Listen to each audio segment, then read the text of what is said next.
이 목사의 5분 5분 출애굽기 35장 1절부터 19절까지 말씀입니다. 출애굽기 35장부터는 이제 성막 짓는 이야기가 시작되는데요. 드디어 이스라엘 백성들이 성막을 짓습니다. 우여곡절이 참 많았죠. 어쩌면 출애굽기 자체가 우여곡절로 가득 차 있죠. 애굽을 탈출하는 과정에서의 우여곡절, 출애굽한 백성들이 시내산에 이르기까지의 여정에서의 우여곡절, 그리고 이 시내산 아래에서의 40일 동안 우여곡절, 이 시내산을 떠나 가나안까지 이르는 광야에서의 40년 동안의 우여곡절, 이렇듯 출애굽기는 우여곡절로 가득 차 있습니다. 인생이 그러하듯이 믿음도 우여곡절이 참 많습니다. 그런데 그 우여곡절과 함께, 그리고 그 우여곡절을 뒤로하고 하나님의 집 성막 짓는 이야기가 출애굽기 35장부터 시작이 됩니다. 그런데 성막 짓는 이야기가 바로 시작되지 않고 하나님께서 안식일을 지키거라 하는 안식일 규례를 다시 말씀하십니다. 성막을 짓는 일은 매우 중요한 일이죠. 하지만 아무리 중요한 일이라도 6일 동안만 짓고 그만두어야 했습니다. 이 일이 중요하다고 7일째 안식일까지 이 일을 계속 이어간다면 이 일은 더 이상 중요한 일이 되지 않습니다. 중요한 일이 아니라 가증한 일이 되어버리죠.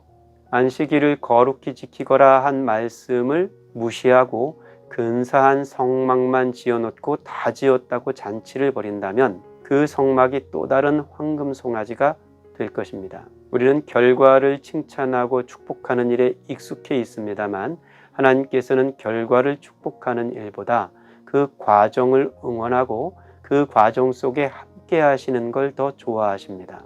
안식일의 의미는 창조와 연관이 되고 또 구속과도 연관이 됩니다.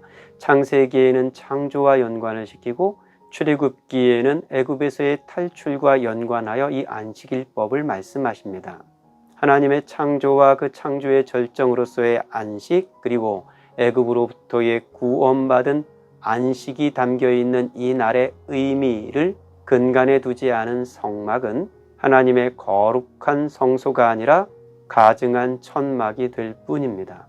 하나님 나라로 부름받아 믿음의 삶을 이어가는 우리의 삶도 똑같다 하겠습니다.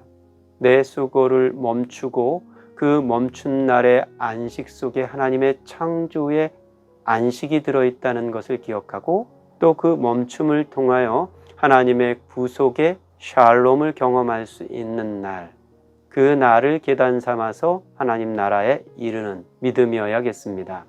오늘 본문에 이어지는 이야기는 성막의 재료 그리고 성막 기물에 대한 것들입니다. 성막 재료를 위해서 이스라엘 백성들이 자원해서 그들이 가지고 있었던 것들을 내어드렸습니다. 자원하지 않는 것, 억지로 드리거나 인색하게 드리는 것은 받지 않았고 그것을 자랑처럼 내어놓는 것도 그 성막 재료에 합당하지 않았습니다. 겸손하게 내어드려야 했고 그 겸손이 기쁨이 되어야 했고 그 기쁨이 흡족한 헌상이 되어야 했습니다. 성막 짓는 일과 관련해서는 다시 지혜로운 자들에게 이 일을 맡기는데 그 지혜로움이란 하나님의 명령하신 것을 잘 따르는 것을 의미했습니다. 하나님께서 지으라 하신 양식과 규격대로 또 이것을 지으라 저것을 지으라 한 것들을 하나도 빠짐없이 다 짓는 것, 그것이 지혜롭게 이 일을 맡은 이들의 모습이었습니다. 하나님의 성막, 하나님 나라를 이루는 일에 하나님께서 정하신 것들을 내 소견대로 더하거나 빼는 일, 그건 온당치 않습니다. 그건 하나님 나라를 이루려는 것이 아니라 하나님 나라를 빙자해서 나의 제국을 이루려는 탐욕에 불과합니다.